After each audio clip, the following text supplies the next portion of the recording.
What was your childhood like in Vietnam? Was it strife torn? Were you aware of the war and everything else? What was your childhood like? Well, I was born during the war when the Japanese occupied Vietnam and the Allies tried to dislodge them. And I can remember when I was a little boy, I still suffer from a bad hearing on my right ear because I was playing and one bomb dropped about 100 feet from where I was playing. So just to start that, my turbulent life thereafter. Was born in the war, grew up in the war, served in the war, and lost with the war. What was it like as you were a youngster? I mean, were you aware of the changes that were going on? Were you aware of the pressures, or? Well, in Vietnam at that time, war had become almost like an institution, a way of life. And as I grew up and went from school to another, we were aware of the war. We were aware of the difficulties the people were facing, and so we tried to, in a way, lead a life which has to blend all of those factors in. It wasn't something that made us afraid or made us apprehensive. It just like the air you breathe. It's something that has to be with you. So we never did think of war as something that really scares you or prevents you from doing anything. That wasn't the case with me. What did you think about when you were young? What did you think about the enemy? What did you think about the North? I mean, they were fellow Vietnamese. What were your early thoughts about them? You see, my father came from a province which has always been known as the Crowder Revolution, which is Quang Tri province. That's where all the North Vietnamese leaders now in Vietnam are from also. So I'm very much aware of the North Vietnamese Communist movement, and as I went from school to other, I learned about the movement. But at the same time, I made up my mind that I couldn't live with those guys, since not only it was a philosophy totally alien to what I believe in, and it didn't give the happiness that they always boasted in their propaganda. What about you were in the States for 3 years as a graduate? How did the country look when you got back? Was it different? Did it feel different? It's a good point right there, because when I came back from undergraduate studies, I remember that the plane that was supposed to land in Saigon at that time could not land because they had a coup d'etat. One general tried to kick another one out, and as a result, the plane had to be diverted to Singapore. And I stayed there 3 days before I got admitted back to Vietnam. And the reason I came back was that my mother wanted me to come home. All of my friends on the same promotion either deserted, went to Canada, or ended up marrying an American girl to stay here. But I just, just to go back to my question and say war was not alien to me. I said, well, if I were to be in the war, so be it. I went home and I saw a country completely different from when I left, because I left in 1961, it was still peaceful, it was still pretty. When I got back, barbed wire, military vehicles zooming by, and poverty, starting to creep into the suburbs. And so it was a very drastic change, 1965. Were you aware of the changes when you went that were happening in society? I mean, how did you say it looked poor in some respect? The war was suddenly encroached upon the sea. Were you aware of things changing and becoming less Vietnamese in a way? I mean, what did you see of the American presence, and what was that doing to Vietnam? See, when I came back from the U.S. and I saw that the American military presence, what the military presence did to Saigon, where I came back to, and later on to my hometown, I felt very sad, because here is this country, and because of the war, having to once again receive a foreign force on its soil, and having its values, beginning to be shredded to pieces. And I could witness cases when, family had to do this, do that to survive in the war, and the American presence becoming more and more firm, and sometimes brutal, sometimes obnoxious. So as a young nationalist and patriot or whatnot, it hit home very, very painfully. And I think that was what marked my future relationship with the U.S. establishment. Because in the future years, as I grew in the hierarchy and got into a very important position and dealing with Americans, the impressions of 1965, I remember one day very vividly when I was at the beach, and at that time the American forces had a portion of the beach partition, they call it private beach, and one kid happened to swim, straying into that area, and the MPs would rush out and throw him to the ground. That upset me so much. I remember that one day I brought it up to the U.S. ambassador. I say, you guys try to win the hearts and minds of people, that is not the way. And, I don't like that. And he later apologized for that. But later on, I always remember that feeling when I was so hurt to see, here's my country, here's this guy coming in, he doesn't have the decency just to do things, the civilized way, just totally, upset me. And during the negotiation months and days, somehow I was accused of being a bit, by Kissinger is obnoxious and everything, but I guess I was trying to prove a point that, we do have the interests of Vietnam to defend, while recognizing that the Americans have their own interests, but we didn't want to have our interests, just swept under the rug.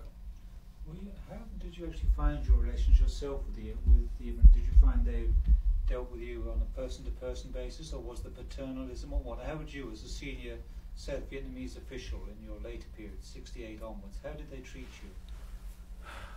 For me, first of all, before the crucial negotiation days, before 71, our relationship was very cordial.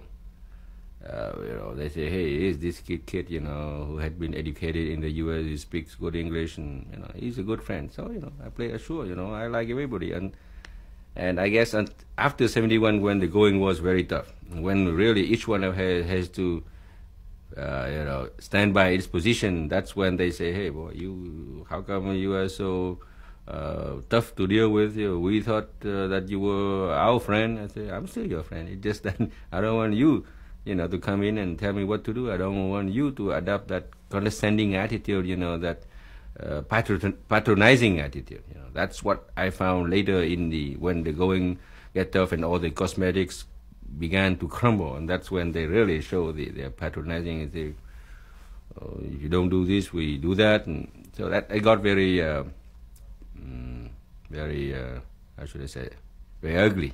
In the end, that's what I meant by when the cosmetics and began to crumble, all the mascara disappeared, and everybody bearing its own soul, for survival.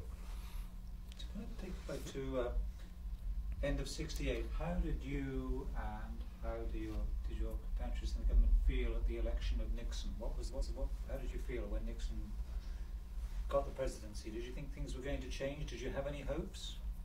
Let's see, we got to go back to when the bombing stopped, and later somehow we were accused of stalling for not going to the Paris peace talks in the hope of having Nixon win over Hubert Humphrey. Well, if they analyze that and correlate that with the 72-73 period, we did not change our position at all. We say we don't want to do anything unless there's some points of principle resolved first. Okay?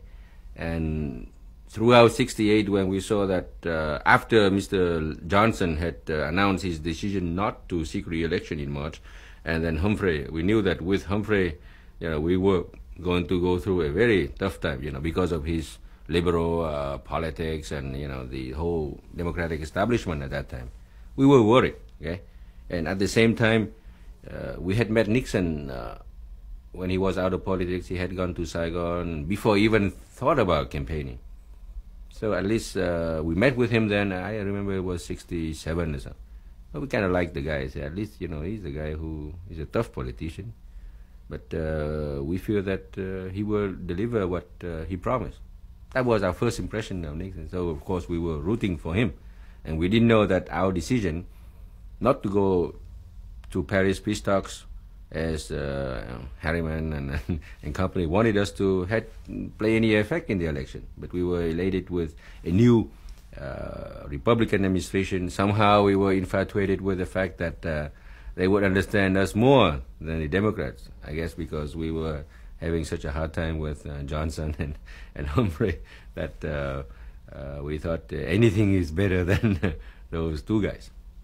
Would it be fair to say then that you regarded the Paris talks as a farce? I mean, how would you discuss what, here in 68, 69, what did you think of the Paris talks?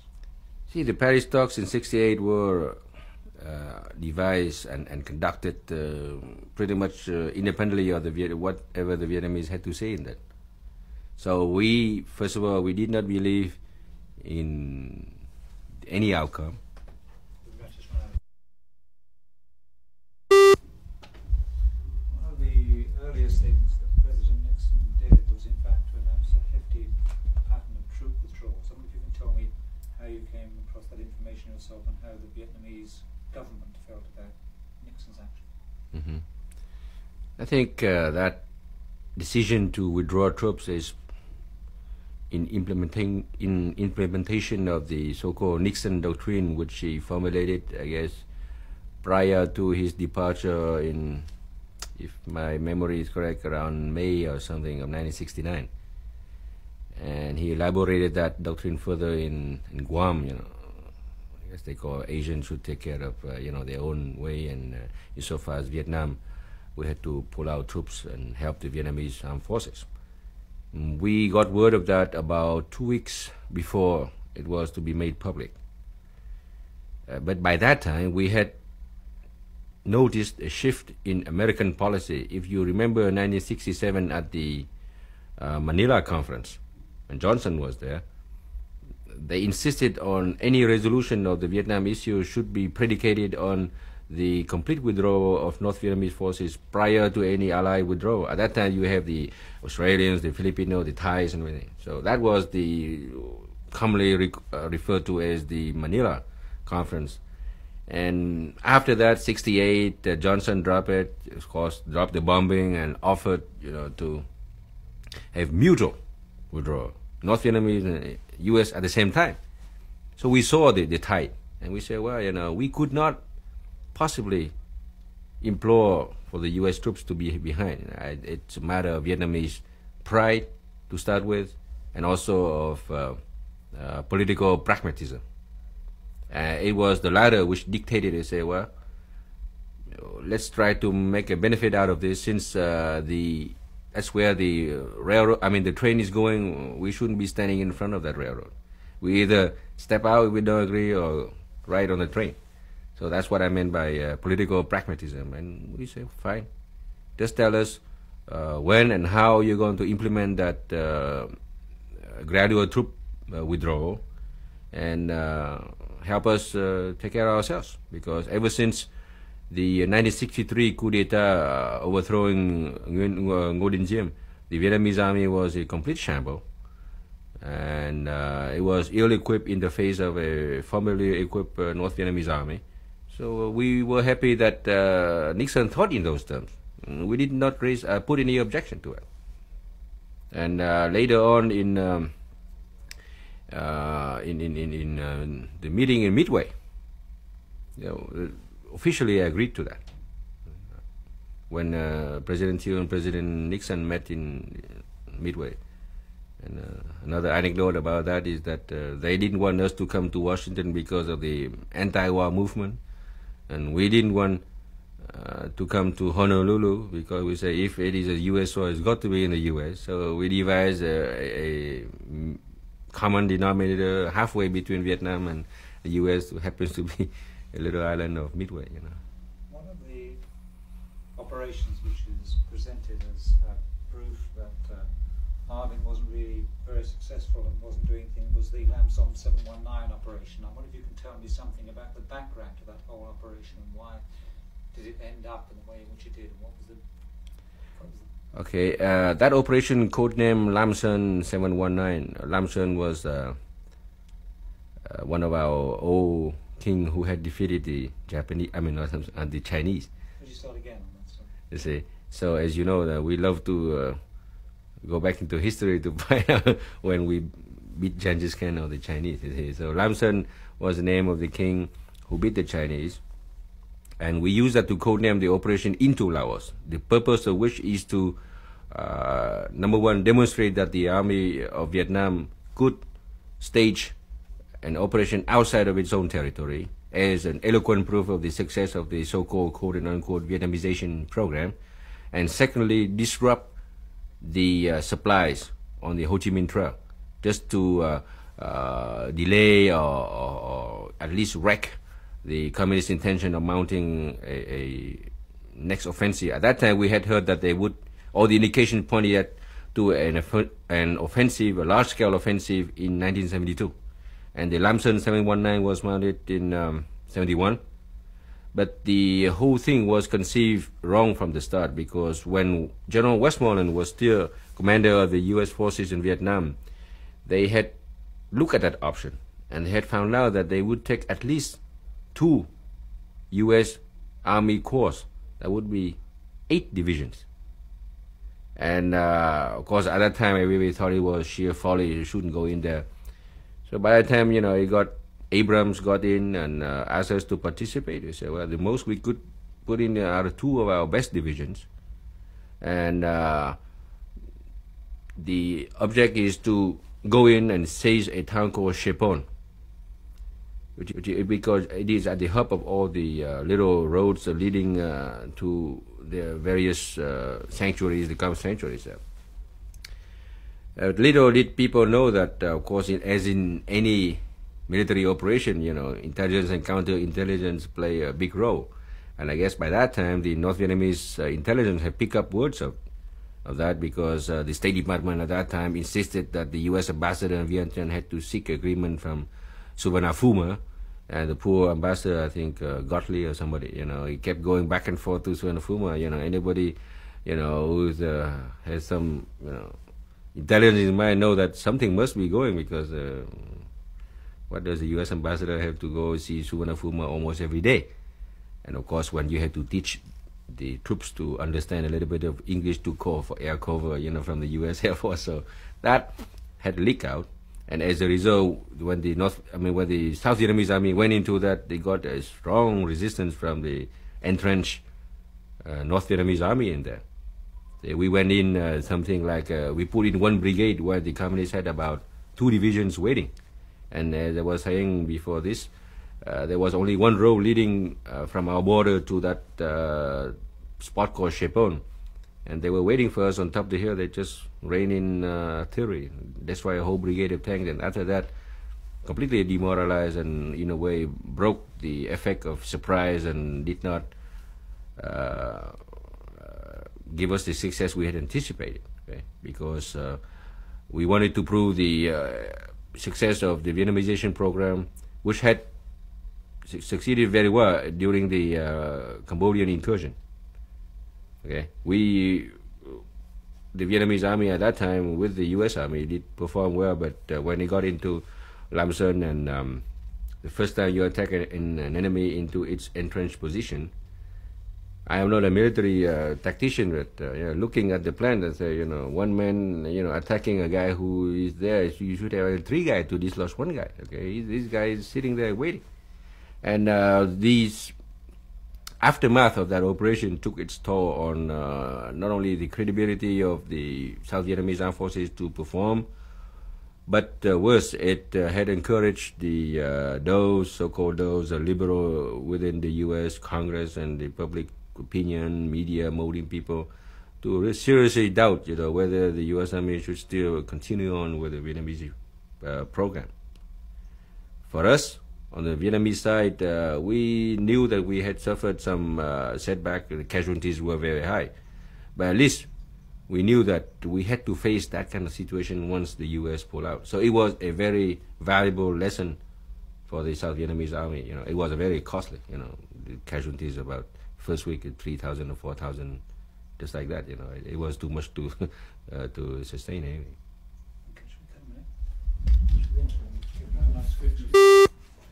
Tell me about the 71 election. Why did no one else stand?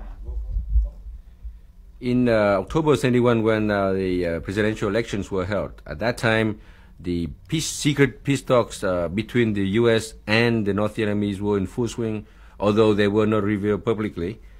And the outcome of any presidential election in Vietnam had to affect the pursuit of the secret negotiations. And we, on the South Vietnamese side, believe that the North Vietnamese tried their best to oust Mr. Thieu. So in October 71, when we got ready to take the campaign and found out that Mr. Min and Mr. Key, although they had declared their intention to run at the last minute, drop out just to embarrass Mr. Thieu, and at the same time, there was a political consensus in our country to postpone the election, okay, so that more candidates could join, or the modalities for the election can be changed to allow more people in. And at that time, I was a personal assistant to the president, and we thought about the problem. We say, well, if you violate the constitution by the fact of postponing the election, then you would open yourself to a new controversy. That is, people will say, all right, now that you have violated the constitution, all right, let's rewrite some clauses, and let's rewrite the election law, and you can never know what's going to happen. And at that time, we were privy to some of the secret talks between Kissinger and the North Vietnamese. We knew that we should not let the Vietnamese have the benefit of a political chaos in Vietnam. We might suffer personally, insofar as Mr. Thieu being branded as a one-man election or conducting a referendum, but we should at least... I'd like to take you back to the election. You were just telling me about the need, if the election wasn't held, to possibly rewrite the constitution. I'd like you to carry on dealing with that and to tell me why do you think there were no other candidates? As I said before, there were two major candidates, okay, that could give the election a much more exciting character. But about 1 month before the election was supposed to take place, they dropped out, and there were a lot of rumors flying around town that they had taken some money, were not participating, and just embarrassing Mr. Thieu, and thereby forcing the elections to be postponed. And once the elections are postponed, then the need will arise to have the electoral procedures amended, and hence amending some constitutional clauses. So we saw the danger, not so much because we were afraid of losing the election, but because of the political chaos that would surely follow, and that would be a very ripe moment for the communists to exploit. And at that time, I remember during one session, we made a very painful decision to say, all right, we're going to take on the blunt of the criticism, not only from the U.S. media, maybe from the world media, but also from our own people. But the other risk was too big for us to postpone the election. And after a while, the U.S. establishment at that time tried to force us to say, hey, let's put out another slate of candidates. At least you have one other guy to contend with you. You say, well, we could do that, but it's a farce. Everybody will see it. So I'd rather stick to my old game. If the other two independent ones had dropped out, and now I'm going to suddenly prop up another candidate, everybody will know that I, set him up. And I remember, using the analogy, I say, if I were to go in the ring, I'd rather fight Cassius Clay rather than some miserable little, wino, you see. So that's how we went in with our business and had the election held as usual. And that really played a major role in the communist strategy in the secret negotiations. They could not, at that time, that's when they really embarked on the full swing of the negotiation. That was a very critical turn in the Vietnamese politics, that election of 71. You said, you were aware of the negotiations then. When did you first become aware that the secret negotiations, when did President Thieu become aware that the negotiations were on? Was it before they started, after they started? How did you hear about it? Usually about, at best, 24 hours after the so-called secret talk. Could you do that again? Phrase that in a statement, say we heard about it after they'd all started, or whatever you want to say. Oh, we only heard about the secret talk taking place at best 24 hours after it had concluded. up until the day Nixon revealed everything in public. I remember January something 72. But ever since the late 60, no, middle 70 throughout 71, we never did know when the next secret talk would be held, nor were we informed of all the secret talks. Once in a while, we got a note from the U.S. Embassy said, yes, today in a meeting we were told this and that. So a very laconic message, type on a letter from the U.S. ambassador and pass on during a talk to the president. So it was that bad. Okay? And after the secret talks were revealed in public, then we were kept informed of a upcoming meeting, and then the results of the meeting were completely different, as I probably will lead to in arriving at the October 1972. So to make the point that we were not completely 100% informed of what went on between the U.S. side and the North Vietnamese side in Paris or wherever, secret talks or bilateral through the Russians or through the Chinese. We always say, oh yes, we saw them, we're still negotiating. So that was the kind of attitude. Before we get on to the business of October, what did you feel about the Nixon visit to China? That must have raised quite a few. What did you feel about the whole overtures to Communist China by Nixon? What did you think that meant? Let's see. Before President Nixon went to China, I somehow got a very weird impression that the U.S. might be changing policy so far as the Pacific Basin is concerned. Because while I was in Vietnam, I must admit I'm a very voracious reader of the U.S. press and the European press. And reading the press in the U.S. and the columnists, the so-called deep backgrounder, not attributable, all that. So I sensed something. That's why I deliberately made a trip to the U.S. And lo and behold, when I was there, I was in Washington for 4 days when they announced that Mr. Nixon would visit China. I remember at that time calling my president back home and say, this is indeed a serious turn of the American political doctrine, and we have to examine our own internal situation in the light of that. And I remember asking why. I say, if now the U.S. decide to go to China, thereby, changing their policy with Taiwan, they're going to do the same thing in Vietnam. And when I came back to Saigon, we had a long discussion with him. I remember, he had his helicopter pick me up at the airport and fly me right away to his rest home. And we got into a long discussion, and that's when he and I disagreed insofar as the U.S. new position. He said, well, do you think that the U.S. will abandon this part of the world to the Russians and the Chinese? And I told him, I said, well, I cannot predict when. But being educated in the States and having dealt with the Americans a lot, I know that if they cannot get one thing accepted by their people, then you can be assured that they're going to drop it. So it was a very brutal, admission on my part, and he did not agree with it. No, I don't agree with you. I said, well, you just what? You see, that's why I recommend that in our dealings with the States now we have to be very careful and not to be construed as an obstacle to anything. Because if you are portrayed as being something and the whole public opinion is against you, you're dead. You get no more support in Congress, and no support in Congress, means no aid. And how are you going to survive, without that? So it was very critical, and that's when I personally, saw the U.S. position changing, and the events later proved that I was right. Can I just take it back to the 72 Spring Offensive by the communists and the capture of Quang Tri? How did you and the President and the government view that whole development? Did things look very dangerous? Oh, I remember it was a Good Friday, so when the North Vietnamese crossed the DMZ and invaded Quang Tri, and thereby provoking a complete debacle of the one division that we had stationed there.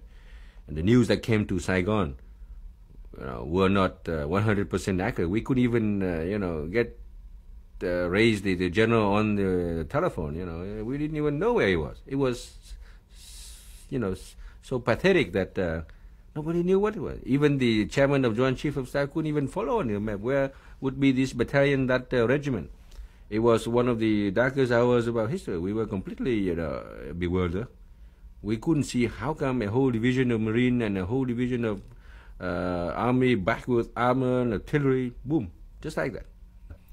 Of course, at that time, everybody suspected some, must be some foul play or something. But of course, later it proved that the general who commanded that area was a lousy general, and he was thrusted into a position which was too big for him, and thereby, when he faced 4 divisions of the North Vietnamese army, he was scared. See? But that particular invasion later reinforced us that we are not going to have any political settlement. Although the communists profess in their secret public sessions that they like to negotiate an end to the war peacefully, we say, no way. And thanks to our quick actions, it took us 4 days, a complete disorientation before we stopped the tidal wave of the communists by removing this general, that general, putting a better general up there.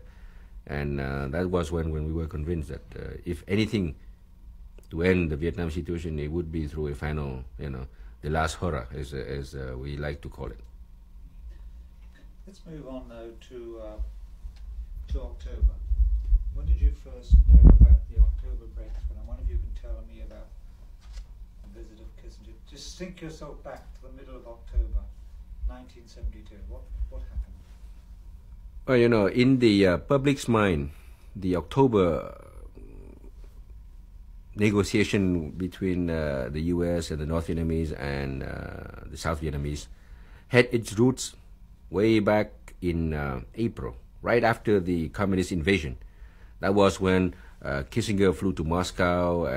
Many more secret proposals were tabled at the secret talks, and that was when the North Vietnamese realized that they could not topple the South Vietnamese by that invasion. They said, well, we had to be resigned. Let's go through another stratagem where political undermining the South Vietnamese, because the communists are adept in what they call fight, and talk. Okay? If they cannot succeed in their fight stage, then they go to the stage talk. They always alternate that. And so during May, June, July, August, Kissinger had a lot of meetings with the North Vietnamese. Yeah.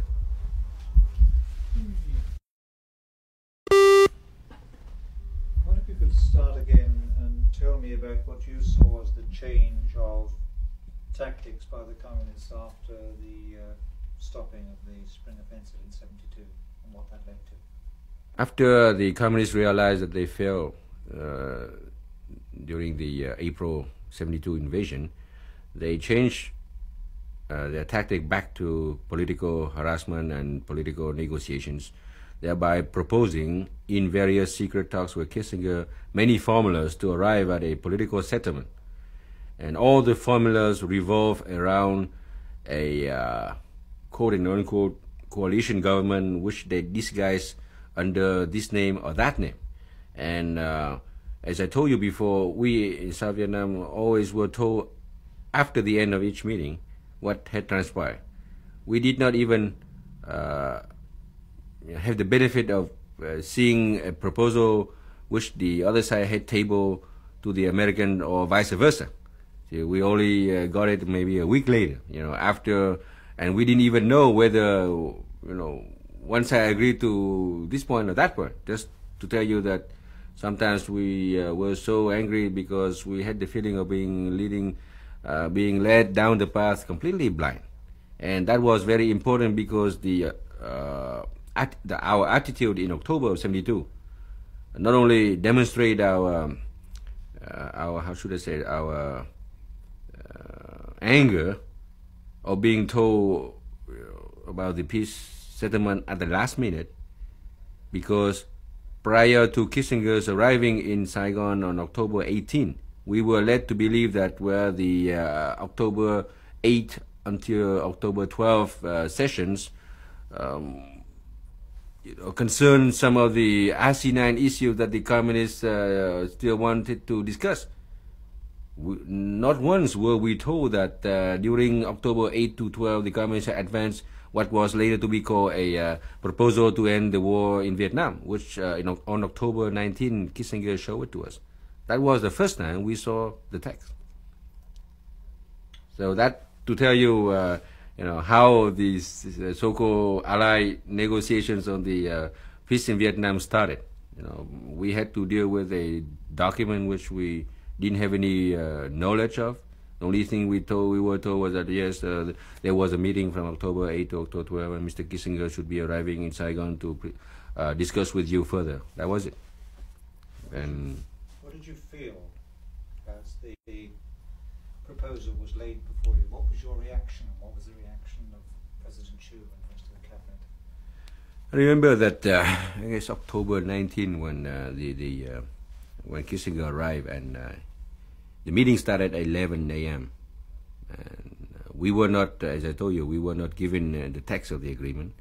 So he opened the remark by, capsulizing the whole 24 pages into half an hour, or 45 minutes talk, and further elaboration. And this was the time when he told us, which we were completely incredulous, that he said, well, this new settlement is the complete deterioration of the North Vietnamese position, and even Mr. Lê Đức Thọ, embraced me and wept. At which time, I stared at him in complete disbelief. I say, Lê Đức Thọ, an old communist hand, weeping? And I made the joke, which he didn't like to me. I said, be careful of the crocodile tears, I say, because we don't believe the communists in crying anything, and communists are not known to show emotions. But just a little anecdote to tell you that we completely, could not see how in the world he interpreted this agreement. And by that time, we haven't seen the text yet, mind you. Okay? So we say, fine, thank you. Could we see the text?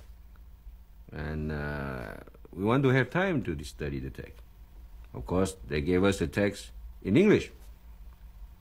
At that time, I thought, I'd say, if our opposition knew that at this moment we were discussing the fate of a country in a text in English, boy, it would be so bad that we shouldn't even think about it.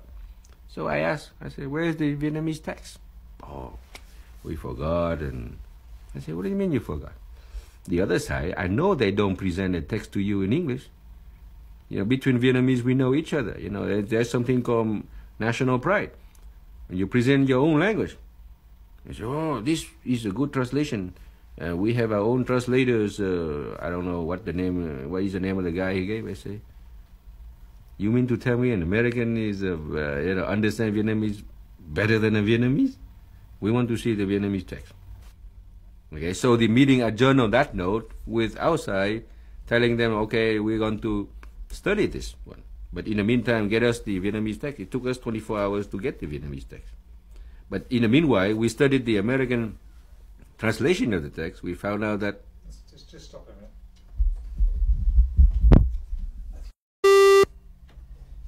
You finally were presented with a copy of the agreement. What were your initial reactions? What were your thoughts?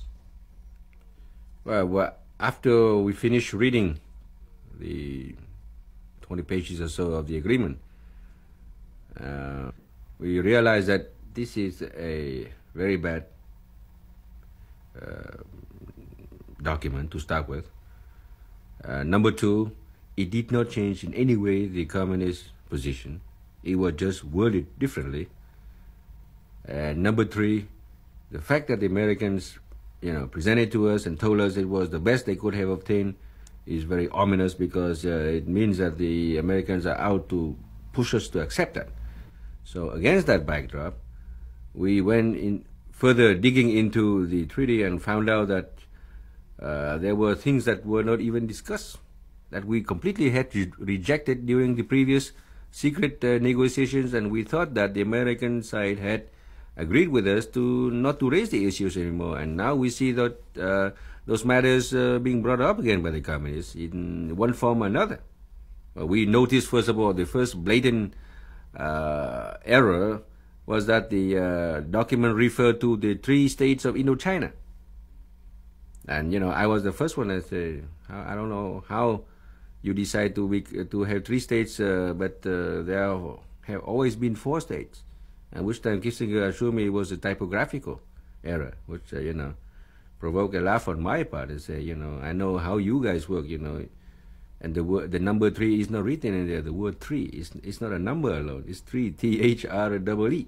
So that was one thing that we didn't like. And the second thing, on the very important issue of the coalition government being disguised under the so-called National Council for National Reconciliation and Concord. But the communists had been a little bit smarter than the US side by putting an adjective in front of that name. They call it an administrative structure called National Council and so on and so. And that's the issue we pick up right away. And we saw that we say, if the American translation says this way, the Vietnamese translation is much worse. I mean, the Vietnamese original text is much worse. And that's what we discover in the Vietnamese text. We say, well, the Vietnamese word structure, okay, means anything from the top to the bottom. And that is the whole government. It's a whole state. It's not just only the executive. It is the executive, the legislative, and the judiciary. And that was a major issue for us. And the next issue was the the question of North Vietnamese forces were not made clear. And the question of DMZ was completely erased in violation of 62 Accords. Okay? And we told them, I said, well, we don't mind going back to the 1962 Geneva Accords on the DMZ. But how come you let it slip this time? So those were 4 or 5 major points of principle that we argue. And as the subsequent days proved, we came up with our famous list of 26 points, which are in a way elaboration of our major points of substance. Would it be fair, and I wonder if you put this, would it be fair to say that it was the South Vietnamese government then that prevented the signing of that agreement in October? Do you think what was the cause for the lack of the initialing in Hanoi? Right. By that time, when we were given the text of the agreement, and we were told that we have a few days to agree to before Kissinger to go to Hanoi and issue that, our first reaction is, well, we are ready at any time to sign a peace agreement. A peace to be signed has got to be a good and workable peace. And number 2 is that I don't think you should negotiate against a deadline. We never, we the Vietnamese never negotiate with a deadline in hand. Why should we meet such and such a day so that you can go to Hanoi on such and such a day? We don't understand it. And by the way, we were not told about this one before. We were told about something else, but we were not told about this peace agreement, which, you had talked to the other side for the last 2 weeks. And anyway, the substance of the peace is not acceptable to us. So we cannot sign anything unless it is acceptable. We have not fought this war for a quarter century just to completely surrender to the communists. And that's what it is if we were to sign the peace. And that's how we objected to Kissinger during the 3 days he met with us. He said, no way. Unless these points are resolved, we're not going to sign. Because if we sign that, it would be a complete surrender of our side to the communists. And we didn't fight this war for a quarter century just to do this, and to give you the sheer pleasure of having to initial that in Hanoi and be a hero. The terms of the agreement, as I understand them, the October 11th, would leave North Vietnamese troops in place. Was this an acceptable position? Did the government ever accept?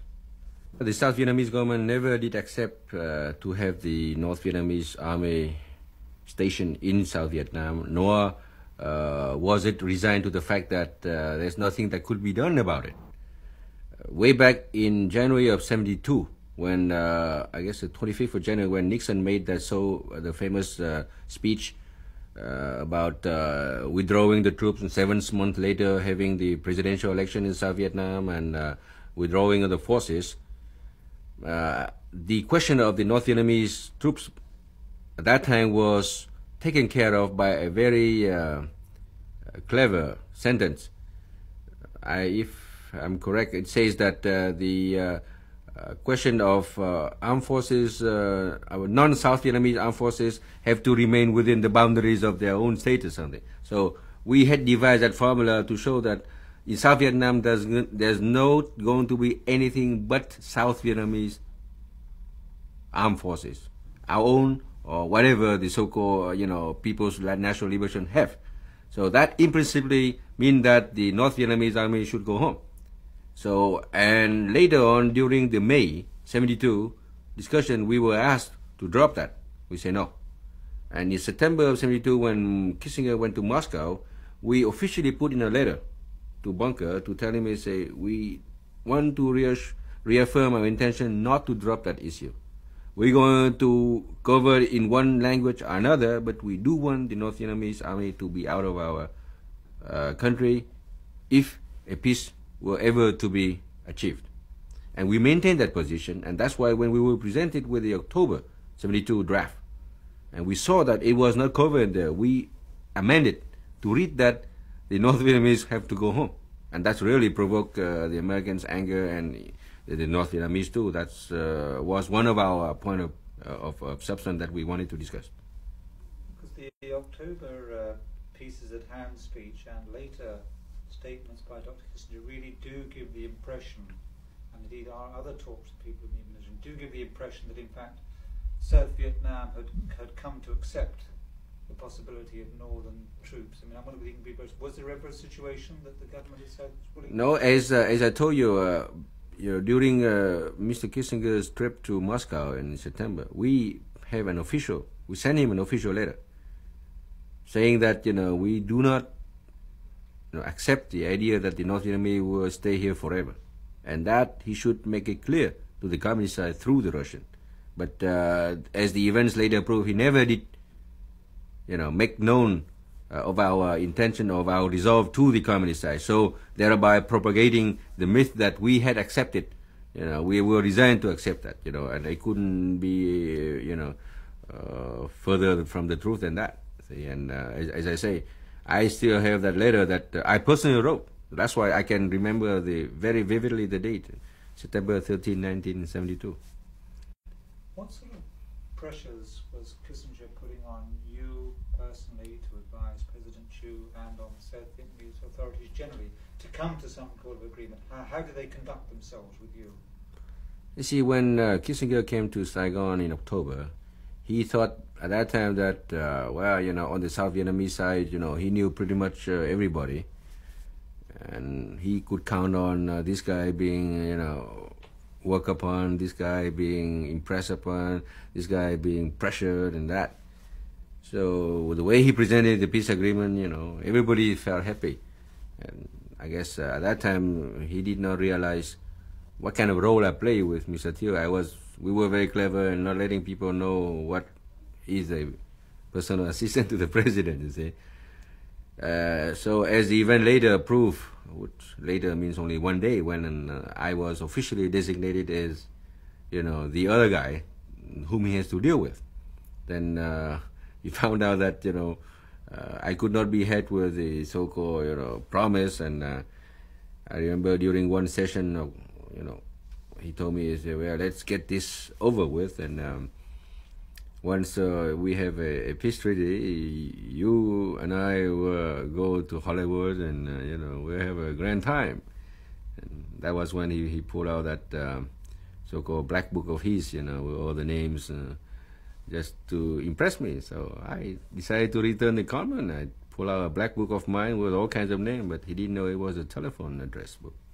So that, just to show you that he at that time knew that I was the most difficult guy to deal with on the South Vietnamese side. So he thought he could get through me. I don't know, he must have heard from, embassy intelligence reports that I must be some kind of a ladies' man or, playboy or something, just to tackle me on that side. I was when he told me about that thing, I was very, surprised. I said, how in the world does he have that impression? But later on, he and I got to become very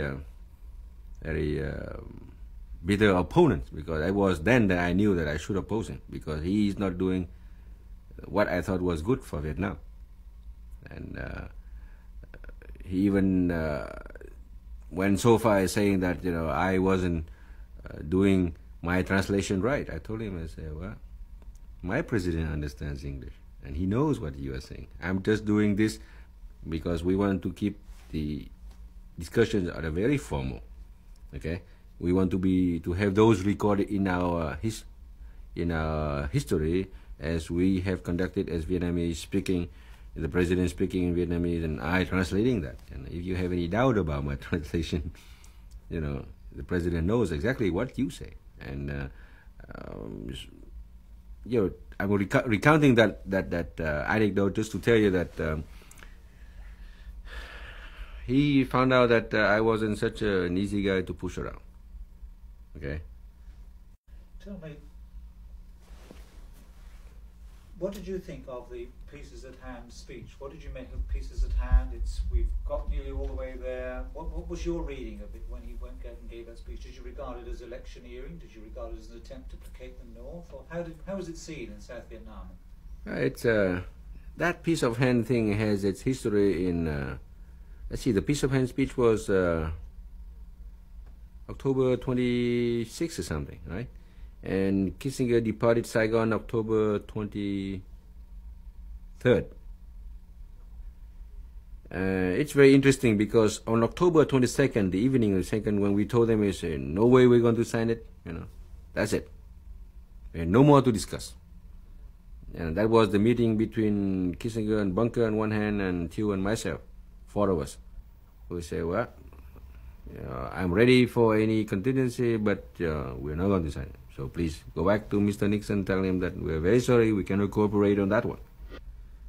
At that time, he saw that we would not budge from our position, so he said, well, can I see you tomorrow before I go back to the States? And I remember telling him, I said, what good would it do to it? Because we have nothing else to discuss. He said, oh no, we want to keep this, give the impression that negotiations are still going on. Okay? And we said, well, if you want to say goodbye, fine. I'll see you in 5 minutes. No. And we have half an hour. Said, why half an hour? Just to give the impression that talks are still continuing and nothing has been, it's been broken or anything.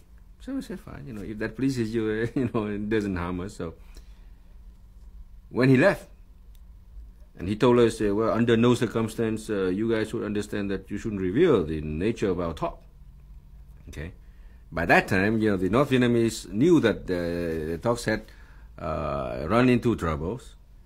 And I, for one, knew that if I did not seize the opportunity, the people would be completely alarmed because they knew that ever since October 19 to October 23rd, a lot of meetings would be going and the rumors flying all over, the whole press corps, telling our politicians, well, this thing is completely, solved, peace is at hand, to the point that Sullivan, who accompanied Kissinger, went to Vientiane and Bangkok to brief the leaders of those countries that peace is at hand. Those guys were so happy.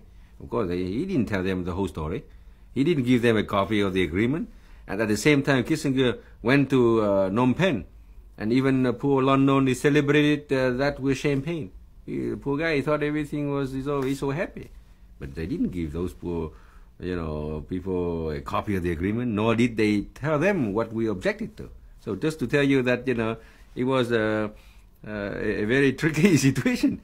So after Kissinger departed on 23rd, on the 24th, I wrote a speech for Thieu to make at our television network, not revealing the substance of our talks, but in a way reiterating our position against the communist demands, because the draft of the agreement contained exactly what the communists had boasted in their propaganda. So I used a clever device to tell the people that we still opposed to this, we still opposed to that.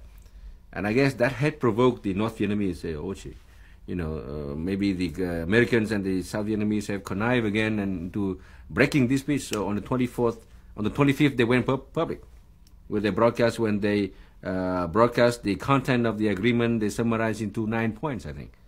And that's made the Kissinger hold the press conference on the 26th. And we were told 2 hours ahead of time that he would make the press conference, that he would say the peace at hand.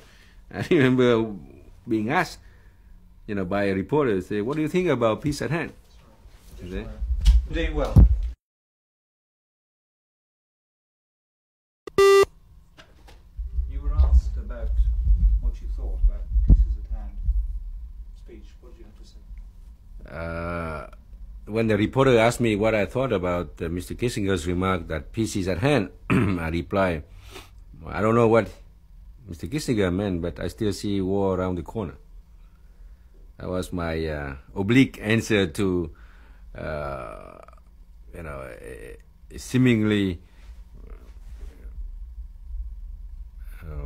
how should I say that? I saw it as a deliberate part on Mr. Kissinger to think that, peace is right near, and the Vietnamese, South Vietnamese are still obstructing it. I did want to dispel that. Because I say, well, war is still around the corner. Situation is still very tense. Okay? And I cannot agree that peace is at hand, because at that time I did not want to reveal what we had discussed with Kissinger during the previous week.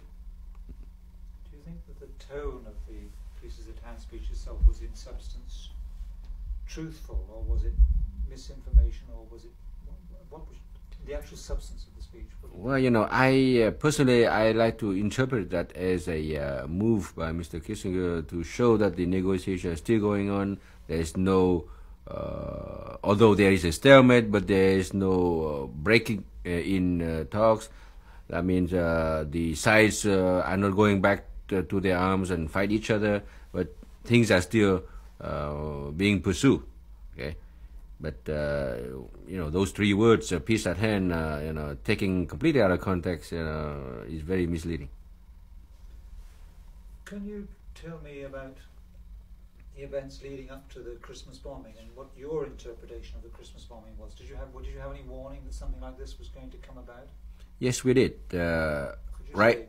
We had warnings. We have warnings about the possible action by the U.S. to force the issue, because at that time Mr. Nixon had been re-elected, and both us, the South Vietnamese and the North Vietnamese, knew that we are facing a formidable opponent who has 4 more years and who can pretty much dictate, how he plays his cards. So it was a very tense and very difficult time for us, because at that time we were still being pressed by Haig, after October, Kissinger refused to go back to Vietnam. So Haig came, and we were told countless times by him, by Ambassador Bunker, that we should modify our position, we should do this, we should do that. They had obtained some changes, to please us, but they couldn't get everything we wanted. We said, well, there are still some substantial issues that are not resolved, and we're not going to decide it. And when we were threatened a brutal reaction, we said, we know what brutal reaction means. We accept them. And at that time, it was a calculated move from our part. We say, all right, if we were the U.S. Side, they have 2 options. Either do something drastic in South Vietnam or bomb the North. And we analyze the pros and cons. We say, well, the chance of having them bomb the North is much greater than them doing something to us. So we took that. As I say, it was a very, very big gamble that Mr. Thieu and I was involved, and we were in a bit, relieved that, the action came to North Vietnam, because at that time the North Vietnamese started to attack. Okay, because it is, they saw that the situation is very volatile. They said, all right, let's attack and gain some more ground before this whole thing comes to an end, because they know that the issues got to be, resolved one way or another, and very shortly. Because after the election, Nixon was growing impatient and say, if something has to be done, right now, and not give it another, 5 or 6 months. And they took that to launch the offensive to try to grab more land to be in control. Because at that time, everybody knows, we know, they know that the more land they control, the better they are. Can you tell me about the other things, the letters from Nixon and promises? What were the natures of the promises that you were aware of in the letters? What did the promises mean that you were getting? Well, right after the Christmas bombings, we were deluged with letters, almost once every 3 or 4 days, from Mr. Nixon, care of Mr. Bunker or Mr. Haig, that we, the South Vietnamese, should close ranks with the U.S. More importantly, should give the U.S. president a new basis for a continuous support to Vietnam, given the realities of the political situation in the U.S. right after Watergate. I mean, not right after Watergate, right after the elections, and with the anti-war movement, increasing every day, we have to face a very tough Congress. So we should help Mr. Nixon to help ourselves. So that was how he conveyed in his letter. We say, well, we could agree with you more. We know that the wind is changed, and we should do this to help you, but there's still something we couldn't do. And I remember on the 16th of January, 72, when Mr. Thieu gave his daughter away, in a wedding, Mr. Bunker wanted to see him just to communicate the latest letter from Nixon, and that really angered Mr. Thieu. He said, on this day, the happiest day of my life, the most important day of my life, I'm still bothered, with that. And one day later, he saw a second letter. When the pressure came, he said, if you don't sign, we'll go alone. And that's when our political pragmatism dictates to us. He said, okay, we are not going to be dumb enough to stand in front of a steamroller. If we don't agree, we get out and somebody else will become president. But if we still love the country, we still can salvage something, we go on top of the steamroller and ride with it. I wonder if you could just do that bit again. Why did you agree, why did President Thieu agree to sign? At that time, during the third week of January, we had obtained some, some concession from the other side. I mean, they dropped the so-called administrative structure, that in front of the National Council. They reinstated the provisions of the DMZ. They put in a very fuzzy wording insofar as the North Vietnamese troops will have to go back to their native villages. That means to go back to North Vietnam, because there is no North Vietnamese born in South Vietnam. See, so we were playing with the semantics, to resolve that question. And the only thing we did not get resolved was the modality to bring about the National Council. We wanted a very quick one, but we saw that if this council is going to operate on the principle of unanimity, we still had the right of veto. But we wanted to press our luck a little bit further to see whether we could get that issue solved. By that time, we had known we won 3 already, but we did not want to tell the American that we were satisfied. We were playing with a straight poker face. We say, kept on, throwing the old argument just to get some more. So that was a pure tactic from our part. And when the 17th of January later came, we say, you guys, this is it. If you sign with us, fine. If you don't, I'm going to do it alone. Well, that's when, as I say, political pragmatism dictate for us. Say, okay, let's sign. And since we're going to be able to interpret the agreement later, we'll wait for the second phase. You said something earlier. Would it be true to say that one of the major reasons why you signed was that you felt if you didn't sign, that in fact the United States would get rid of President Thieu and the government? Is it possible for you to say that as a statement? As a statement, I would say that if we didn't sign the agreement, we should be, we should expect any kind of reaction from the U.S. Okay, and at that time we had considered all kinds of actions. Mr. Thieu being toppled or being removed or being anything. We had considered all those options. And that was the reason, one of the major reasons why you that was one of the major reasons, insofar as Mr. Thieu personally is concerned, he was expecting that. But, on the other hand, he knew that we still have a fighting chance. And, it was too bad just to abandon and then go away, not because we were boasting that we are the best in Vietnam at that time, but anybody who comes in to replace us, won't understand anything about this situation. And really, will make it worse. So we say, fine, we still have a fighting chance. This thing does not mean our immediate death. We're going to survive. One last question. You read the writing on the wall that in fact you were losing support in the US. What gave you that understanding? Why couldn't you persuade other people in Vietnam that in fact the Americans were going to pull out? You said, you'd seen what was happening in the House. What was your reading of the political situation, the way Congress was acting? You see, of all the people who made up the Vietnamese government, I was one of the few who really understood the American, because I had the opportunity of being educated in the U.S. And as I said, I was a very voracious reader of the U.S. press. So I could feel, and from the various visits that the U.S. delegation made to Vietnam, and the pundits from the media, professing this way or another, I knew that, as you say, the writing was on the wall that the U.S. Congress and the U.S. people are tired. They don't want to fight this war anymore, and something's got to give.